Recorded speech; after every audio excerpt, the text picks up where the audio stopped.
Yeah. Hello, everyone, and thank you for joining us this morning. My name is Marilis Ramos, Director of Sustainability, Innovation, and Research at PRP. And on behalf of the BCO, I would like to welcome you all to the launch of BCO's newest report on the use of wearables in the office, a review and examples in practice.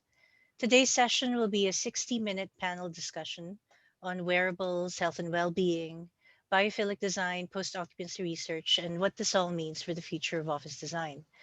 I will be chairing the session today, and we have a fantastic lineup of panelists for you, including the report authors and other experts and researchers in this field. There'll be plenty of time for Q&A throughout the session, so do take the opportunity to submit your questions via the chat window to the right of your screen at any point in time. This will be our main way of submitting questions or comments, so may I please request that all the attendees keep their cameras and microphones off during the session. We do hope you enjoy our session today, and now without further ado, I'd like to introduce you to our panel. So the first, we'll start with the authors of this report. Ron Backer is the founding member of PLP Architecture, his passion lies in the architectural quality of our cities and the role of new technologies in the built environment. In the sustainability world, he is best known as a designer of the Edge building in Amsterdam, and he's also currently working on a range of other interesting projects all over the world. Next up is Professor Derek Clements Kroom. He's an emeritus professor at the University of Reading and is a recognized expert in intelligent buildings, health and well-being in the workplace, environmental design, post-occupancy evaluation, and the impact of wearables on office workers. He has recently published a book called Designing Buildings for People that discusses some of the aspects to be researched in this wearables report. Next up is Joyce Chan. I'm hoping I'm saying this correctly. Scoof. She's an architect and a PhD researcher at Loughborough University, as well as sustainability lead at the UK Parliament, where she's heading up sustainable design for its major workplace program and leading the 2050 sustainability vision. Her PhD research is focused on well-being value in architecture, and she led on the data analysis that went into this report. Alex Davidson is team lead at PLP Labs, the research and innovation group of PLP Architecture, and he manages and coordinates PLP's research teams to look at a range of issues in the areas of technology, sustainability, sociology, and the built environment. He's also an internationally published writer, editor, and author, and he led the fieldwork and methodology development for the pilot study featured in this report. And finally, they are joined by Claire Bowman, who is an architect, formerly the UK sustainability leader at Broadway Malyon, and now the co-founder of RZCM Sustainable Design, Performance and Research. She's also the designer of the biophilic classroom at Putney High School. Claire is very passionate about biophilic design and the link between our physical environment and cognitive performance, and has a very human-centric and insightful approach to POE, as demonstrated by her work on the biophilic classroom. So we have a very fantastic and interesting lineup of speakers. I'm going to hand over to Ron now to introduce you to the report, and I'll see you all for the Q&A. Thank you, Marilis, and welcome everybody. It's a great pleasure for us to be here because it's a bit of a culmination of many things that we've been doing for a long time, and architecture's been going for a long time. Next slide, please. This is a picture of our office, and it looks bright, and the people look happy, and they're wearing comfortable clothes. We have lots of colorful furniture. And actually, as every employer knows, that making a good environment is what makes people function better in their workspace, are more productive, happier, healthier. This is not a mystery, but what is a little bit of a mystery is how it actually works, because we've only started thinking about this fairly recently. And next slide, please. Our projects around the world are now, in the last 4 or 5 years, much more focused on people than they had been in the past. Next slide, please. Buildings used to be fairly corporate. They went through a patch of being very sustainable that has crept into the agenda of the last 20 or 25 years. But the most recent thing is that people are putting people, their staff, the workers, the users of the building much more central to the experience of the building. Next, please. This is now number one issue, I would say, when we design buildings for corporate clients or for big institutions. We worry first about their people, often secondly about the environment, thirdly about technology in the workplace, and the experiential aspects of architecture seem to have been pushed behind a little bit by those issues, but it's still very much part of the discussion about what makes great buildings. Next. This is not a show about our work. I just wanted to put this report into a context because I designed the Edge in Amsterdam, as Marilis said, and it was a building that was designed around energy use and sustainability and daylight. It was also a building that carried a lot of technology that was kind of almost coming around. Because a lot of enthusiastic people worked on it together. The synergy of the technology and the sustainability was very much in the picture 5 years ago, 6 years ago when the building opened. But I must say that when I go back and talk to people there, I often don't talk about sustainability very much, even not so much about technology, even though the building was called the most sustainable office building in the world and possibly the most intelligent. Actually, people were talking about their way they experienced their building and as a workspace. Next, and keep going.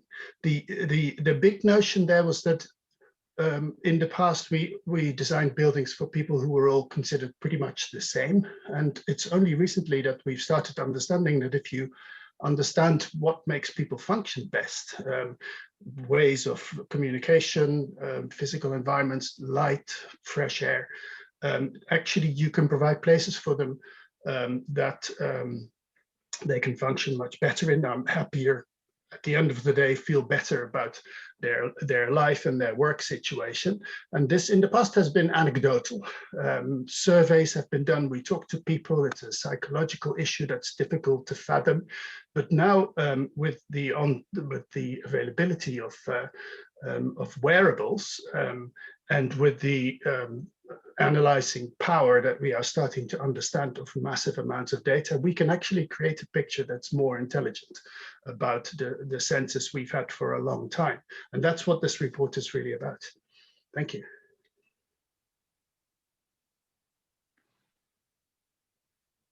Next slide. All right.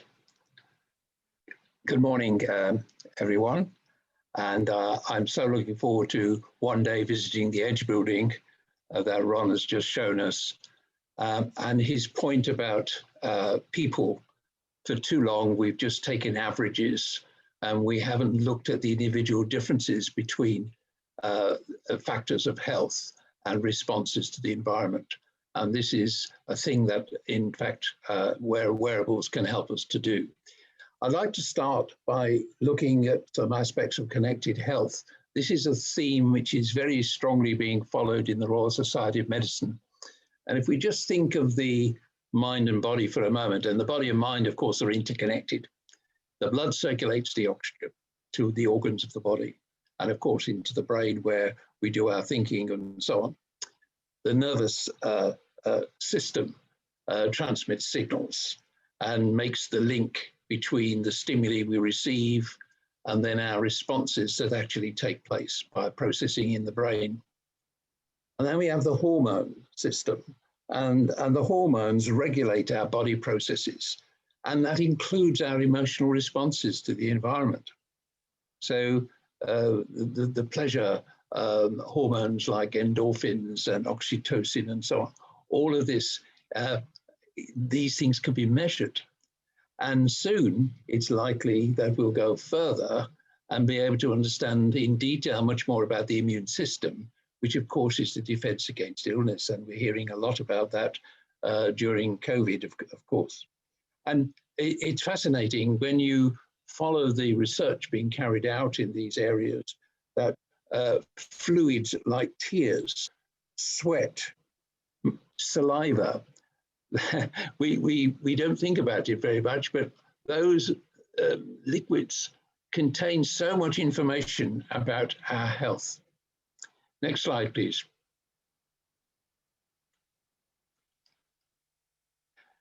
The wearables can be worn as attachments, and I've got my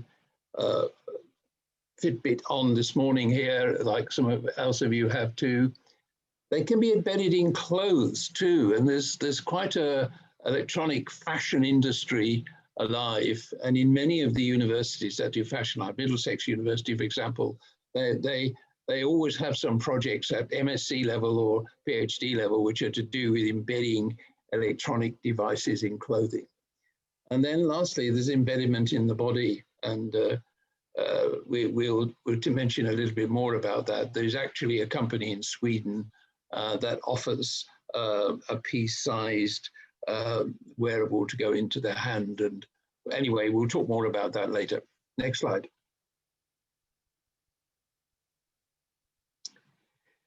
So the wearables can do lots of things. The common things we see at the moment are the heartbeat patterns following the heartbeat, which is indicative of activity levels. It's very interesting when you look at sleep quality, you will see that's defined by your deep sleep, your light sleep, and your REM, your dream periods. And in your dream periods, your heartbeat patterns go up. And there's a very strong correlation in the patterns you see between your REM sleep and your heartbeat patterns. Skin conductance, indicator of stress levels. Blood oxygen, to do with alertness. You know, when you're over the day, you get tired, your oxygenation level go down, and you become a bit more drowsy or sleepy or whatever. You lose your alertness. You can measure muscle tension, and in our experiments, we've used a upright go-to sensor to look at posture and how we can use that sensor to nudge us to take a better postures. The thing there is that if you look at the national figures on absenteeism, musculoskeletal illnesses are the biggest factor for absenteeism from work, followed by stress, followed by brilliant sickness syndrome. Then there is brain rhythms. Now, they're becoming more commonly used. There's been an approach with caution of getting the accuracy and understanding to interpret brain rhythms. But there is more work being carried out, and that will be much more common in the future. It is now possible to detect diabetes quite easily. And a very interesting one is a DNA wristband, which has your DNA coded within it. And you can flash that on your food products when you're shopping onto the barcode, and you get a green light, this is good for you, an amber light, it's careful, but it's okay, and a red light, you should avoid this food. So again, we're seeing how wearables can guide our behavior. You still have the choice to do what you like, as it were, but you know, it nudges you towards a preferential kinds of behavior. Next one, please. Next slide. And where are we going? Well, I did the last report, 2016, on wearables, so only 5 years ago, and here we are. And in that time, if you compare the reports, there's a world of difference. And every week there is some new possibilities opening up. So it's a very rapidly changing field. But cholesterol will be, no doubt, on our wearables very soon. The microbiome area, the interesting work at the moment, I'm sure many of you have seen this, the relationship between the gut and the brain, very, very interesting. So one can imagine in the future, you know, nano robots or embedded sensors, or someone, before we started this meeting, talked about the pill you can take which senses your condition and your health there. And again, that's a relationship to the brain, and that's where you do your thinking, your concentration, alertness, your energy, and so on. So, and then immunity and antibodies. And of course, we're starting thinking about COVID. the amount of antibodies you have. And just imagine if we had wearables that could detect that. That would be the best kind of testing we could have in our present situation. And then brain rhythms, which I've already mentioned, but there's no doubt about it that there will be much more work as when you look at neuroscience. Neuroscience can be used in different ways. It can be used as a neurogeography in the sense that the nodes, the neurons in the brain can be represented by people and all their interactions and so on, or in fact, processes and systems. So we're learning a lot from neuroscience. Next slide, please. So the research, which I thought you would be very interested to hear, which is going on. So all this is happening. Well, first of all, the virus detection. Yes, there is something going on in Switzerland, mainly at the moment, with bioptical sensors in looking at virus detection. And this is a very exciting area. And obviously it's been given a lot of support because if we had that readily available in the fairly near future, that would be very valuable to us, because even with COVID-19 may go to a basic residual level, a bit like the flu maybe, there are still going to be viruses come around, and that's more noticeable with increasing world populations and so on. And then there are surface skin patches and under skin patches, the stretchable materials. And there is in fact a bionic skin being developed, which in fact computerizes all your skin surface. Your skin, of course, is the biggest organ of the body, and that becomes like a computer sort of surface. And then there are things like e-glasses to measure brain rhythms here, and also movements of the eye, which are related to the electric polarity across the back of the front of the eye, and this is related to activity. So those are just a few, just 4 examples of some of the research that is going on. Next slide, please. So this is all very interesting, but what about in practice? You know, what use is this? Well, I think our project, one of the main things is it's developed a much more in-depth way of looking at post-occupancy evaluation. And we all know that post-occupancy evaluation is very important if we're going to learn in a deeper understanding of how our buildings function and work, and learn lessons of good things that happen and less good things that happen. And then there's the link with augmented and virtual reality. You know, if you can compare reactions of the body as you view different settings, you're going to be able to actually see not just, oh, I like the look of that setting, or that looks good. You're actually going to see that actually how it affects your health, which is an interesting development, I think. But of course, in all this, we are talking about big data exchanges, lots of data with analytical devices, so it's not too difficult to get the patterns and trends, what it shows.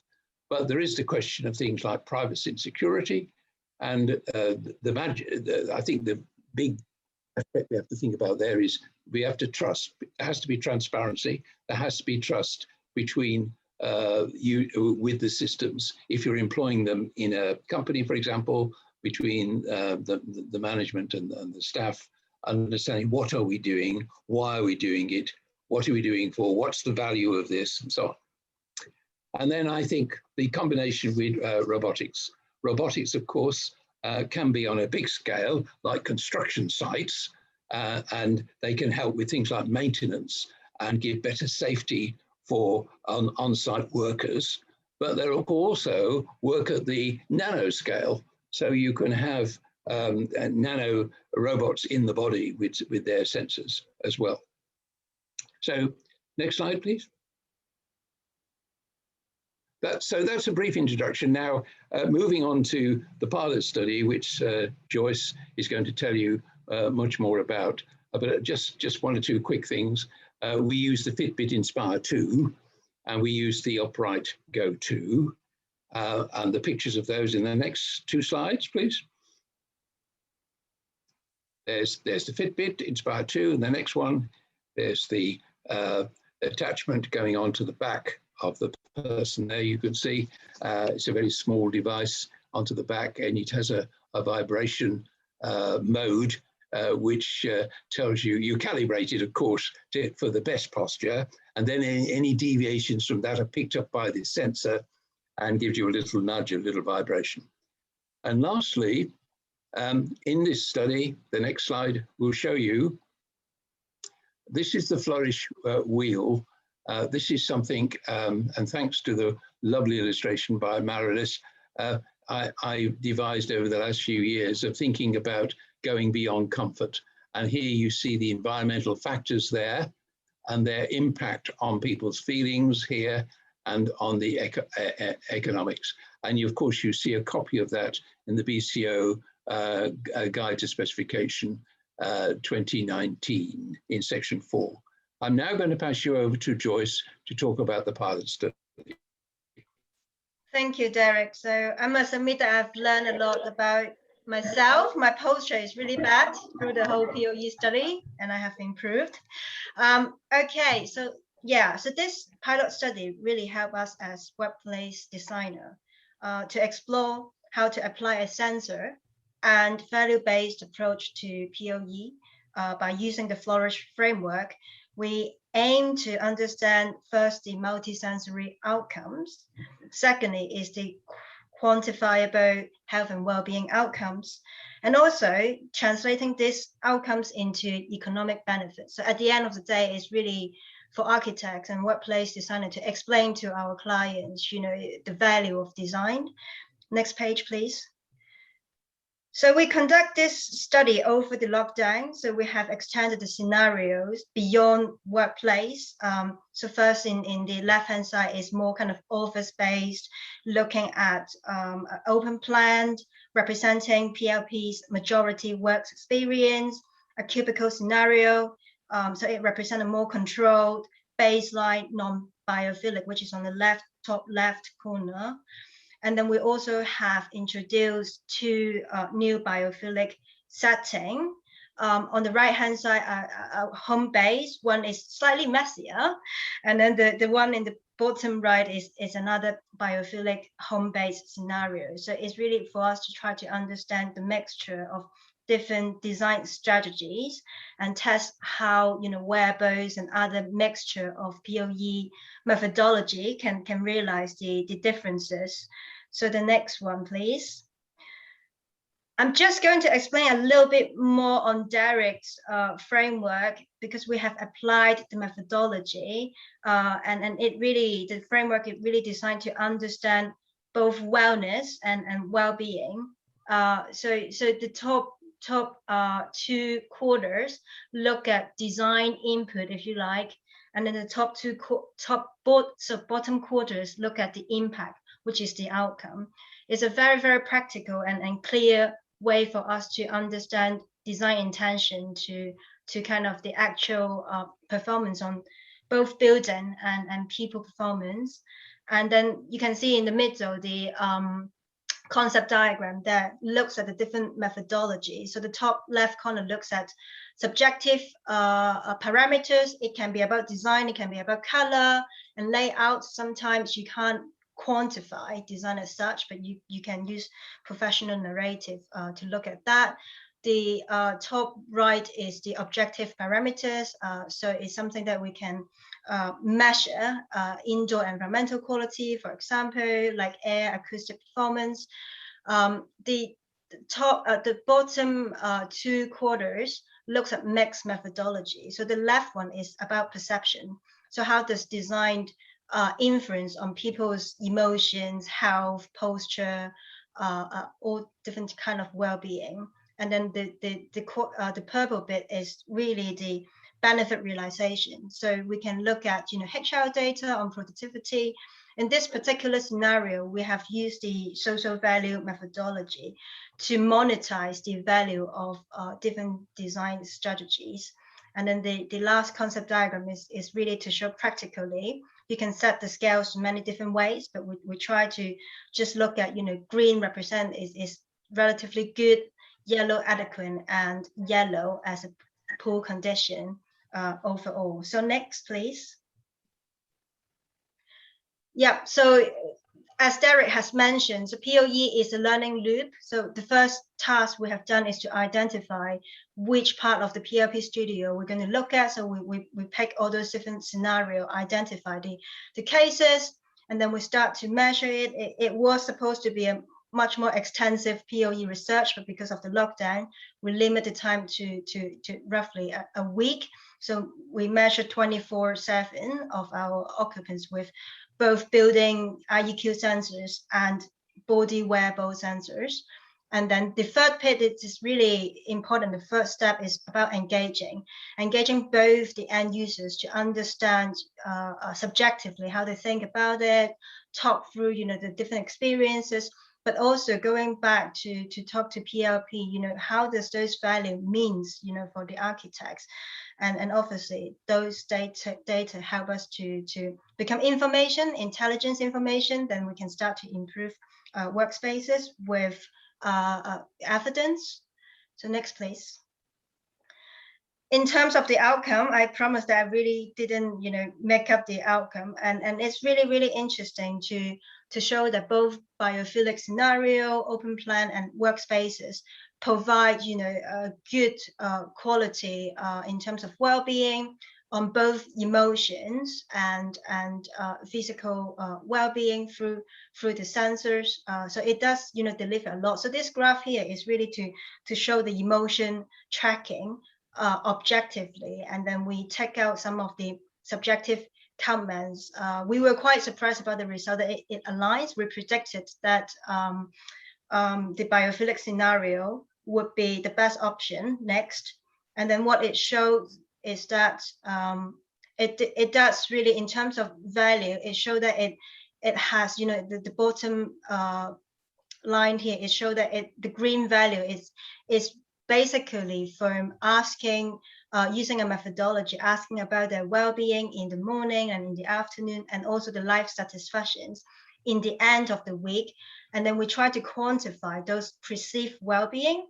So in this POE, we have mixed a different methodology from subjective well-being to objective measurement as a mean to understand how does this really complex environment has an influence on people, and try to then monetize those well-being into a value that commercial directors can comprehend. So from this, it's really the first time that we try to quantify well-being in such a way that is so diverse and really rich, but also logical at the same time.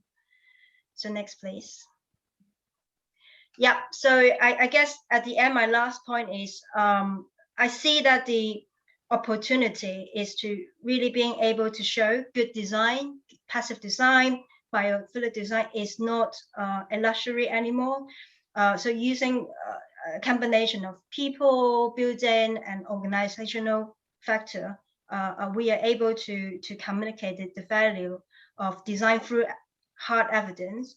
And yeah, most POE confuse health metric to indoor environmental quality.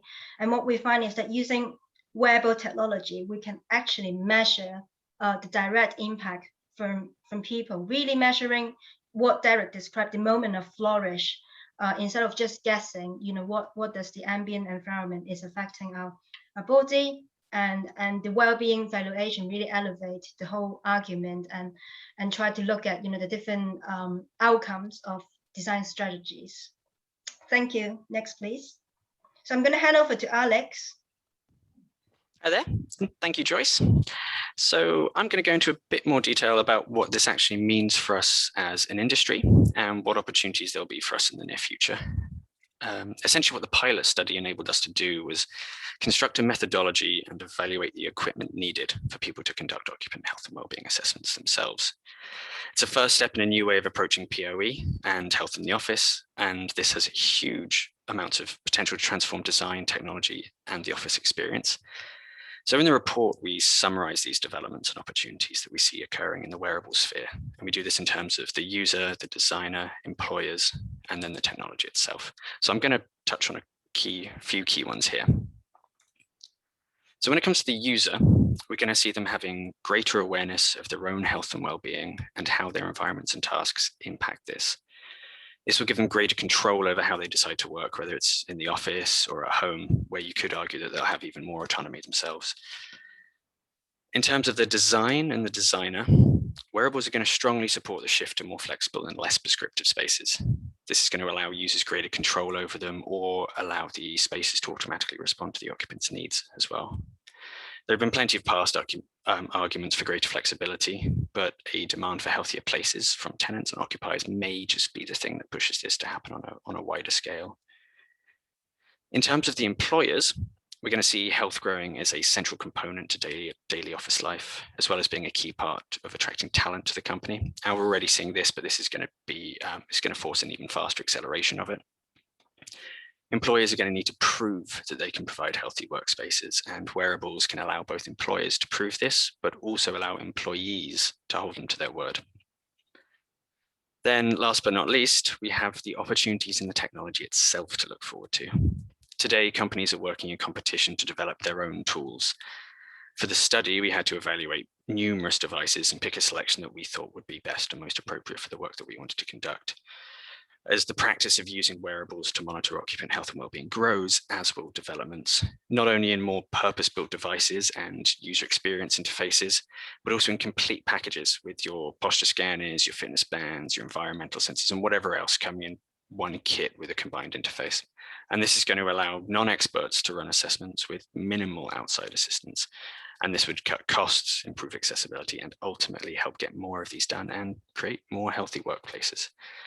So accessibility will be better, usability will be better, and we will see greater forays into the exciting worlds of robotics, neuroscience, interactive sensors, and embedded devices. Next slide, please. So taking a look at these opportunities from an architect's point of view, there are a few particular ideas that really excited us when we were doing this study.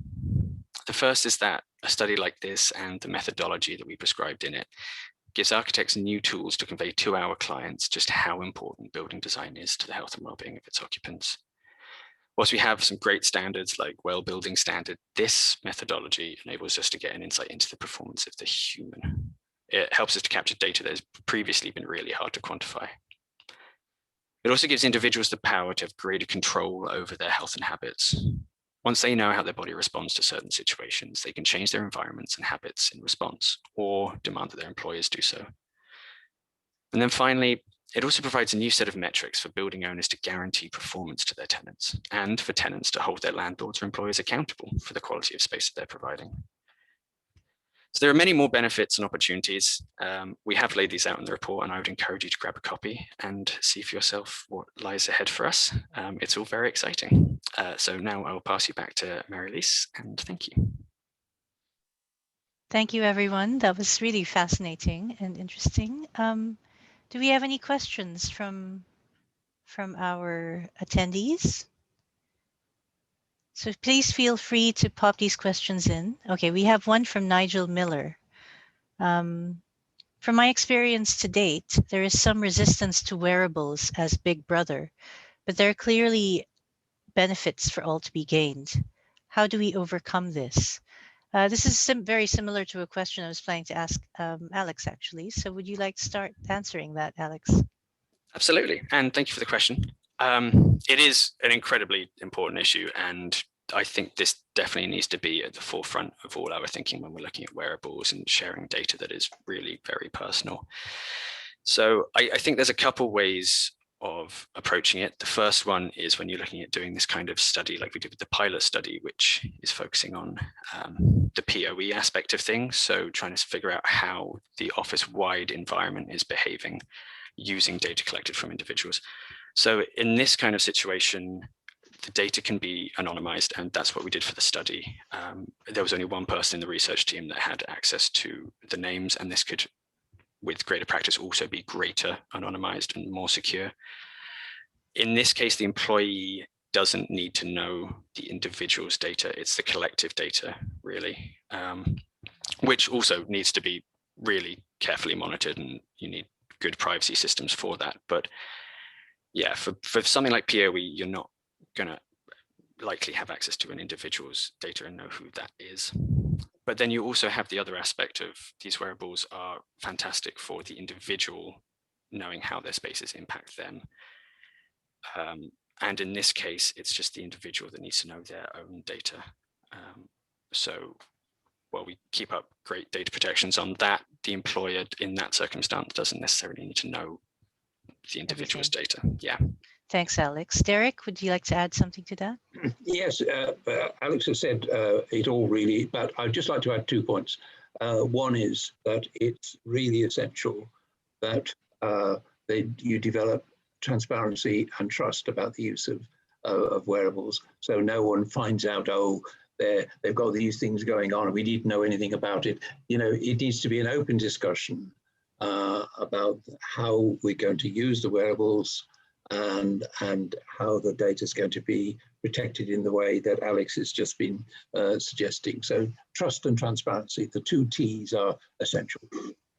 Thank you, Derek. Do we have any other questions from the audience? Here we go. Thank you for Anuradha Chatterjee. Where do wearables leave the large fixed sensor industry? Do they become redundant? Shall I say something? Yes. Yes, I mean, we had some fixed sensors in this experiment because you need to know, for example, the background, what conditions were you operating under in terms of temperature, humidity, sound, and all that general environment scenario. So you could still use a typical environmental sensor system or sound system, whatever it is, you could still do that. The sensors impose on top of that, they provide real data in space and time of an individual.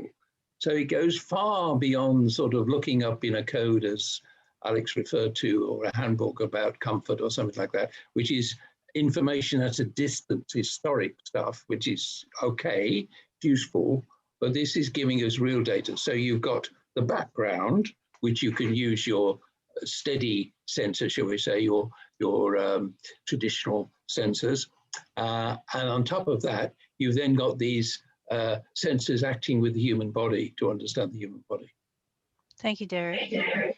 I think it segues nicely into another question I had, which is, you've got wearables, you've got the fixed sensors, but are they enough? Claire, do you have any thoughts on what other techniques or aspects people need to consider in order to carry out a successful and meaningful post-occupancy evaluation? Yes, so it is following on from that question as well, because for me it's essential to still have fixed sensors, and also they've come a long way in the last couple of years. So it's really important they're becoming as advanced. So knowing about that environment around the everybody is really important at the same time as the wearables, but then also the questionnaires and also observational studies. So for me, it's always got to be hands-on.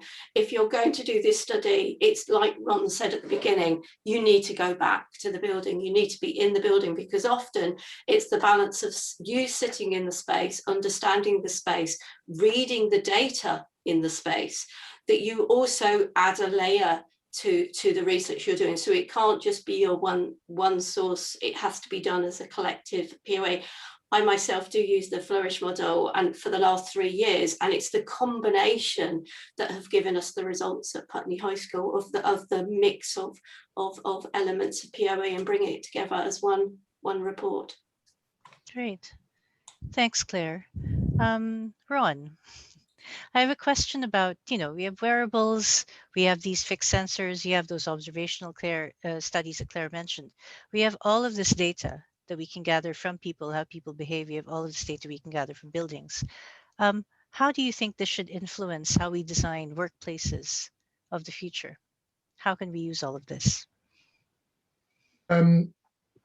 Well, we cannot know enough about the environments that we create, really, as architects, because it's the further back you go in time, it seems that the least we know about the users in the building, that influence the design of the space.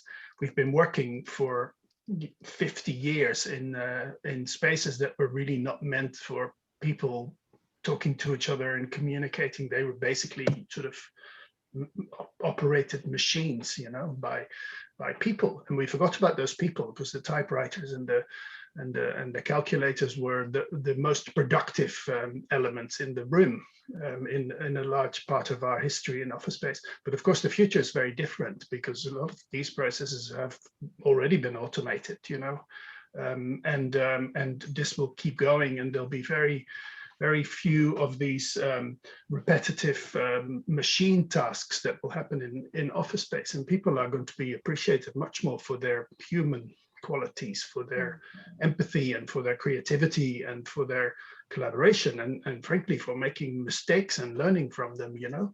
And that is a process that we are now starting to understand.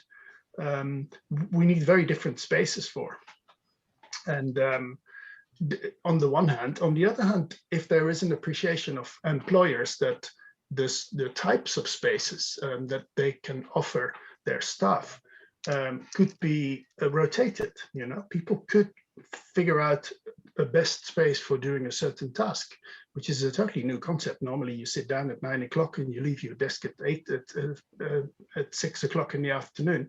And, you know, you might come out for a lunch or a meeting, but that's where you spend your time. Whereas in fact, it's the desk, as we know it, is for most tasks in the office environment, not the best space to do it. You know, it's better to have a different environment. And companies that are working like that, like some of the companies in the Edge, where people don't have a fixed desk, but they choose actually with some knowledge about what is good for certain types of work, they choose a space to work in. And that's changing completely the quality level that people experience. But your question is a little bit more. I was going to answer your question with a counter question to the rest of the group, really.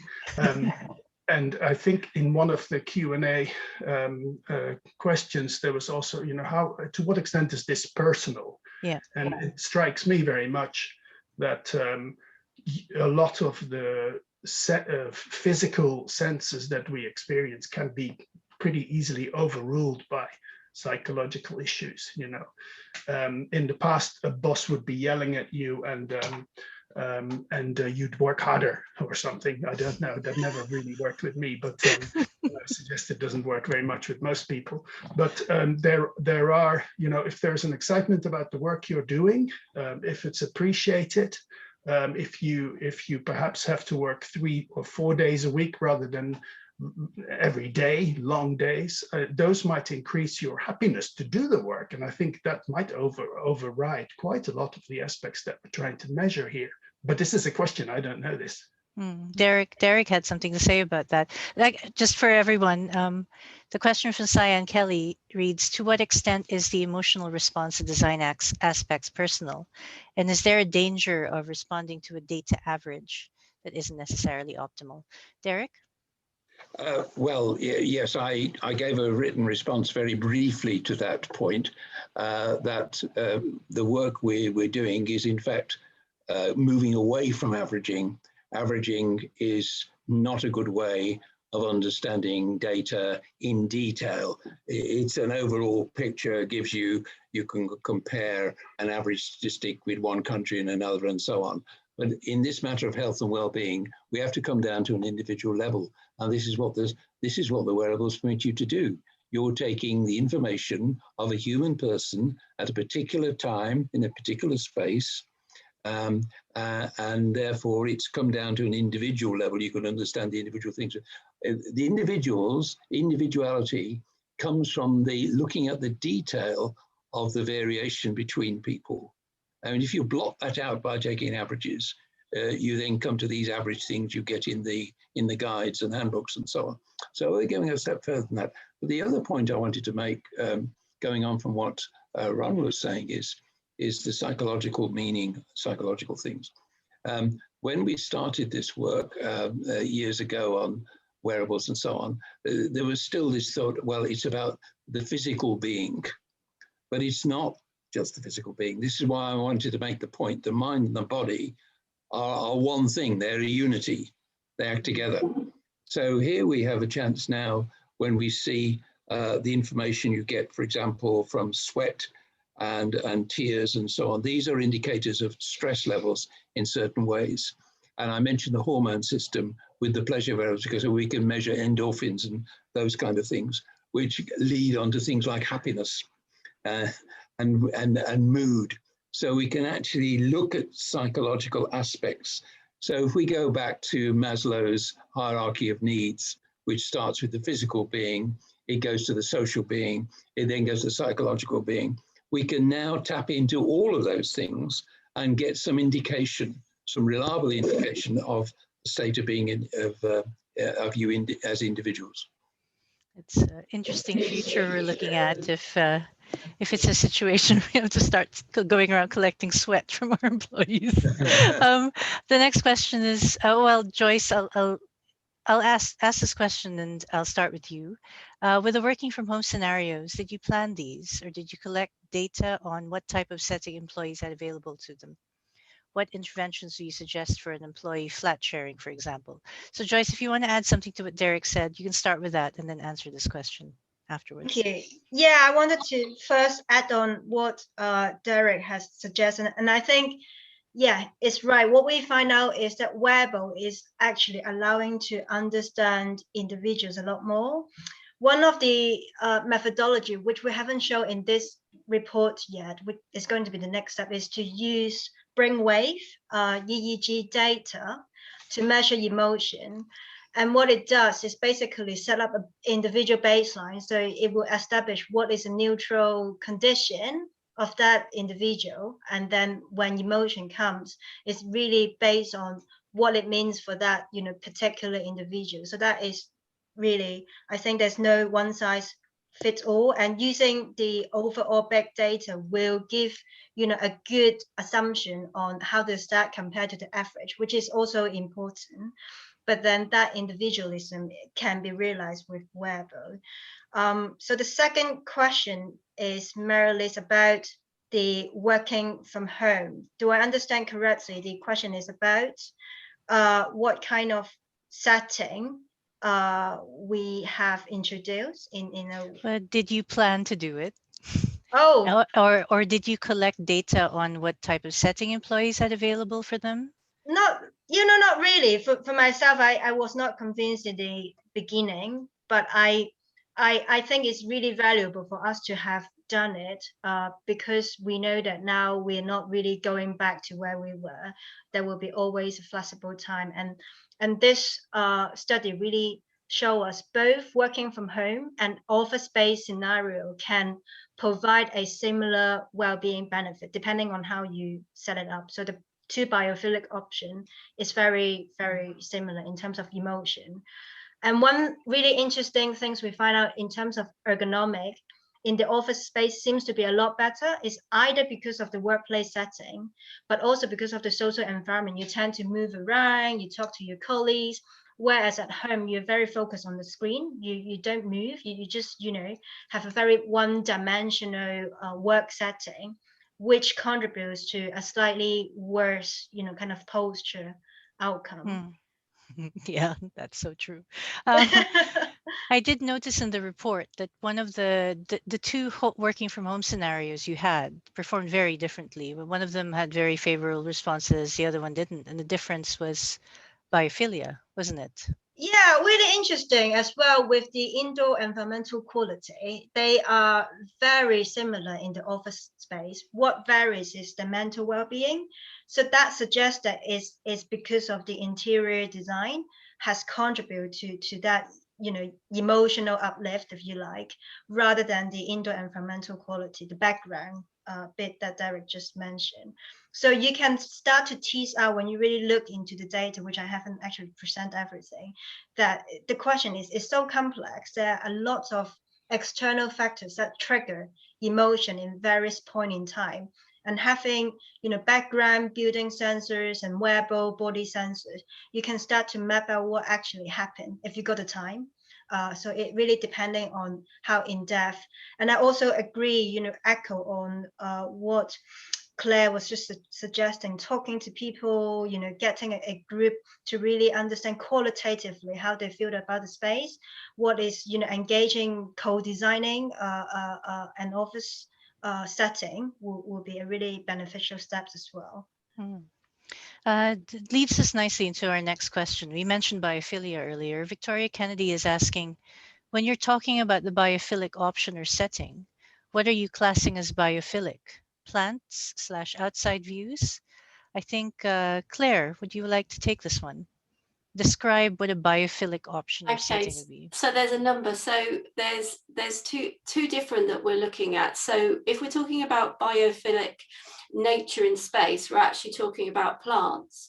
But actually, there's another side to biophilic design which is being researched as well, and that we use, which is the natural analog. So this is the views to nature. So that is the biophilic plants and biophilia in the rooms. But then you have natural analog, which could be the colours of nature, materials, and murals, which we use quite a bit of in schools.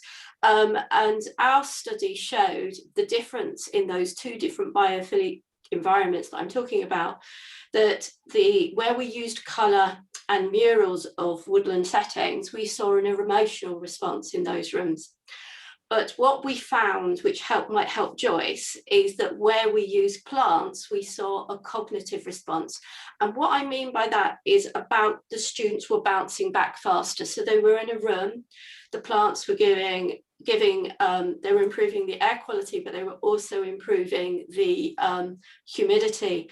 And this is where the observation came in, was it was actually blatantly obvious what was happening in the rooms, because we could see the kids going, I'm tired, but I'm carrying on. And, it's a cognitive environment. So it's completely different to just kind of helping us emotionally, by helping us to bounce back, as Kaplan would say, how we kind of want to bounce back, we want to feel better. That happens in nature. So to have the bounce back to the scale that we want, bringing nature into our lives is essential to get that feeling into our spaces. Okay, Yeah. thanks. Does anyone want to add anything to that? Well, only to emphasize or echo what Claire has just said. You might be interested in looking, there's an excellent book come out on biophilia by William Browning. If you look up Browning or contact me, I'll give you the details, which is beautifully illustrated and illustrates all those kind of issues that Claire has just spoken of. And, local authorities now are making a great big thing of putting biodiversity up on the agenda, because they realize that green space around the building as well as inside the building is so important. It affects things like loneliness, crime rates. There are a lot of social issues that come into it as well as the physical things. So if you want good value, somebody asked a question about what to do in their working from home in flat. One of the things is the green, is the nature.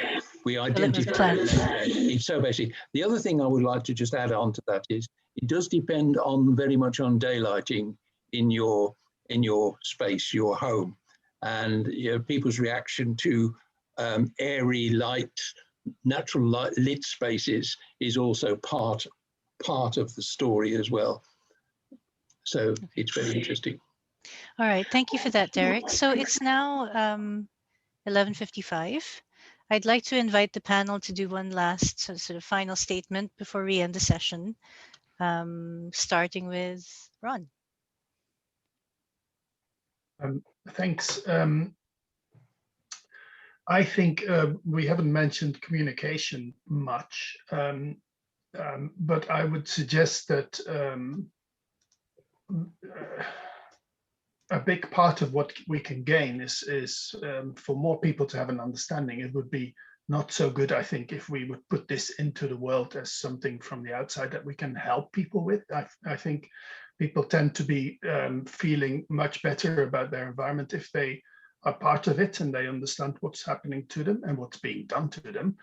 And that could be also quite a large improvement of We talked about it a little bit in Claire's story about the children in school. It's quite wonderful. But and Alex mentioned communication typically. But and I do remember somewhere that if you give people the chance to change their environment, that will increase their cognitive responses by itself, just giving them the responsibility for their own space. And if people can learn from what they what information is gathered about their responses and they understand it, I think that could be a really good way for people to start influencing their own space, and that might kind of double the help that we can give them, kind of thing. Thank you, Ron. Joyce, would you like to say one final statement? Yeah, I'm going to copy what Ron was just saying. I think, to deliver sustainable and human-centric design is not a technological problem today.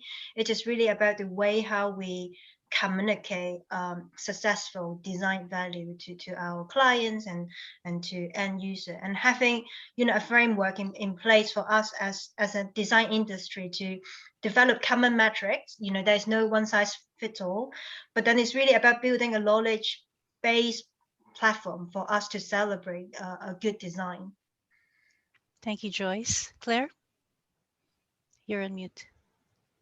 Apologies. I think the wearables will work if people can be part of the initiative, and if it is to support wellbeing and we're listening to them and we're learning from them.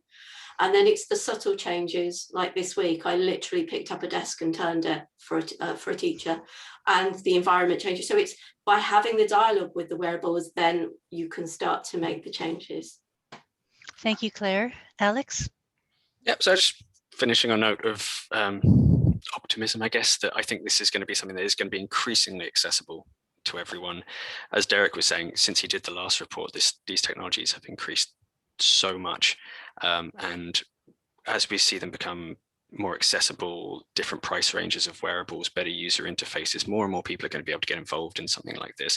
You're not always going to need someone as fantastic as Joyce to run through the analytics for you. You'll have that built in a user face, hopefully. So yeah, it will be more open to more people. We can have more healthy workspaces and there'll be more autonomy. And yeah. Thank you, Alex. Derek? Yes, COVID has shown us how fragile our health and well-being is. We have to remember our daily energy levels depend on health well-being. We know when we have off days and our energy is drained, we can't work properly and so on. When we have good, normal, high-level energy days, we're in a good mood, we're happier, we do our work. We need to assess and monitor health and well-being. It's important to monitor, because it has consequences in human terms, social terms, and economic and legal consequences follow from this. That's for individuals and companies and as a nation. Prevention is better than cure. So, if we can save in terms of doctors' visits, hospitalization, absenteeism, that's very important to the nation as a whole. So I think this project presents a new way forward for doing this with a deep dive approach to POE, and also growing our understanding of how the environments we design affect our health and well-being. Thank you, Derek. So I think that wraps up our session for today. I hope you all enjoyed it and learned a lot of things. Congratulations to the report authors for putting together this report, which has obviously been a lot of hard work, and well done to all of you. And thank you to the BCO for making this happen.